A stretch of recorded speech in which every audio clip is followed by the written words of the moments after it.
María Evangelizadora Radio, un pedacito de cielo en tu hogar.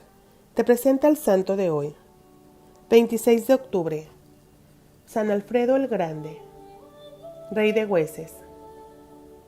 Rey de los sajones occidentales, nacido en Wattange, Berkshire, Inglaterra, en el año 849. Muere en el año 899.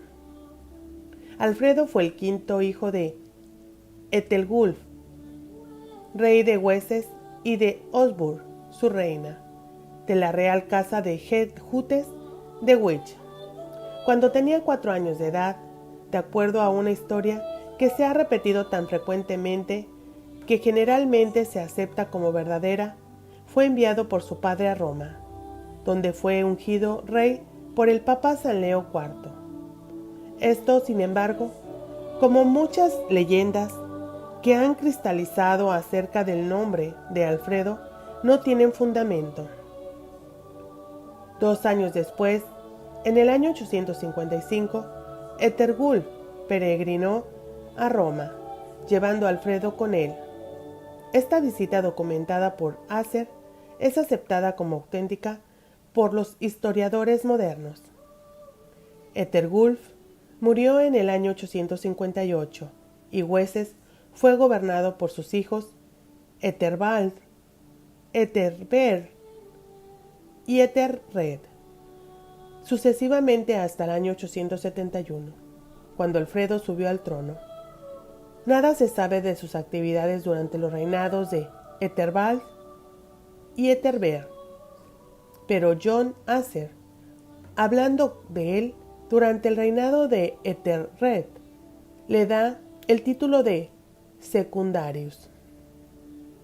En el año 868 desposó a Ealwich, hija de Ethelred, conocido como el Grande, regidor de los Gainas. Los sajones occidentales y los mercianos estaban en guerra contra los daneses invasores, y Alfredo tomó parte activa en el conflicto.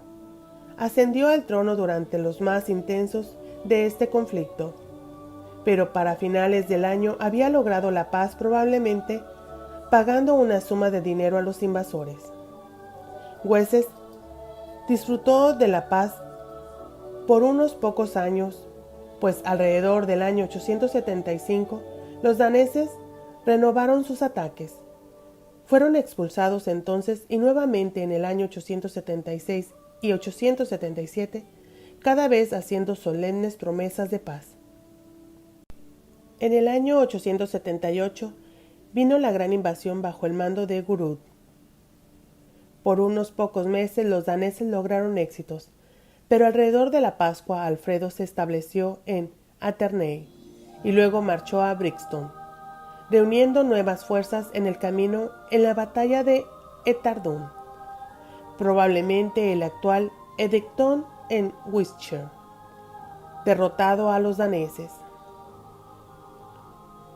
Gurú estuvo de acuerdo con firmar la paz y consintió ser bautizado. Es en conexión con esta lucha que muchas de las leyendas de Alfredo nacieron y fueron perpetuadas. La historia de los pasteles quemados, el relato de su visita al campo danés disfrazado de músico de arpa y muchas otras. Por 15 años el reino de Alfredo estuvo en paz, pero en el año 903 los daneses, que habían sido expulsados, hicieron otro ataque violento. Esta guerra duró 4 años y terminó con el establecimiento final de la supremacía sajona. Esta lucha tuvieron otro resultado, tan importante como la libertad de la opresión de los daneses. Las invasiones sucesivas habían terminado con la existencia de la mayoría de los reinados individuales. Alfredo hizo de Wessex un punto de reunión para todos los sajones, y al liberar el país de los invasores, sin darse cuenta, unificó a Inglaterra y preparó el camino para la eventual supremacia de sus sucesores. La leyenda popular se ha ocupado más de otras fases de la carrera de Alfredo que de sus logros militares. Se le acredita generalmente el establecimiento del juicio mediante jurado, la ley de compromiso franco y otras muchas instituciones que más bien fueron el desarrollo de costumbres nacionales que existían hacía tiempo.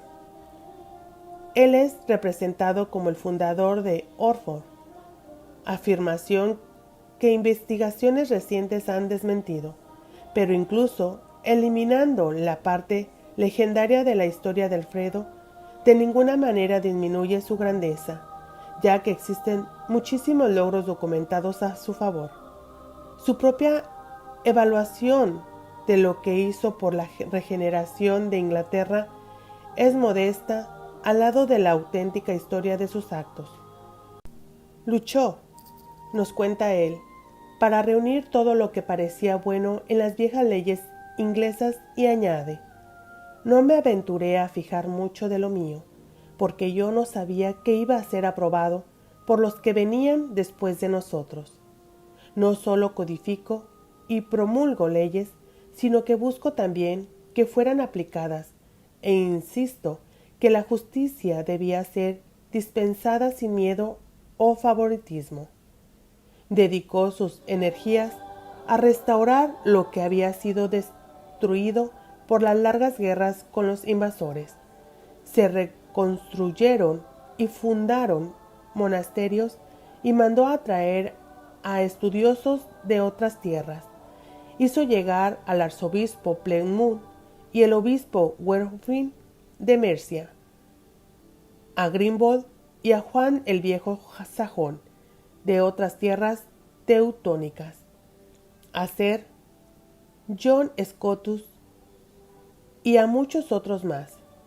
No solamente alentó a los intelectuales, sino que él mismo laboró y dio prueba de su aprendizaje propio. Tradujo al anglosajón la consolación de la filosofía, de Boethius la historia del mundo, de Orosius la historia eclesiástica de Bede, y la regla pastoral y los diálogos de San Gregorio Magno. No solamente tradujo, sino que adaptó la consolación de la filosofía, añadiéndole mucho material propio. La crónica anglosajona, la relación de la raza inglesa desde los primeros tiempos, fue inspirada por él.